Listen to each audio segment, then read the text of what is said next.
মানুষ আপনার থেকে যতটুকু পাওয়ার যোগ্য তাকে ততটুকুই সম্মান করেন, এর বেশি করেন না। মুরব্বীদের একটা কথা আছে না, যে আপনি যদি ভাতের থেকে ডাল বেশি নিয়ে নেন, ধরেন একটা প্লেটে আপনি ভাত নিলেন, এখন যদি এখানে ডাল বেশি নেন তাহলে কিন্তু আপনি খেতে পারবেন না। তাহলে কি হবে, খাবারটা আপনার ভাত প্লেটের এই জায়গা থেকে পড়বে, ওই জায়গা থেকে পড়বে। তাই যে যতটুকু সম্মান পাওয়ার যোগ্য তাকে ততটুকুই সম্মান করুন। এবং এর পাশাপাশি এমনভাবে মানুষের সাথে মিশেন না মানুষ যাতে আপনাকে সস্তা মনে করে। আর যারা আপনার যোগ্য না, একটু ক্লাস দেখে মিশেন। এটা আগে বুঝতাম না, এখন বুঝি। মানুষের ক্লাস দেখে তাদের সাথে মিশুন।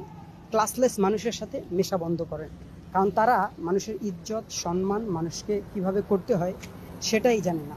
আর আপনি যদি কখনো যে যতটুকু পাওয়ার যোগ্য তার থেকে যদি তাকে একটু বেশি দিয়ে দেন, তাহলে সে আপনাকে আর সম্মান করবে না। সে বুঝবে আপনাকে যে দূর, এর কোনো ভ্যালু আছে নাকি, এই তো আমাকে ভাই ভাই করতেছে বা আমাকে সম্মান করতেছে, তাকে আমি সম্মান কেন দিব। তাই প্রয়োজন নেই, যে যতটুকু পাওয়ার যোগ্য তাকে ততটুকুই দেন।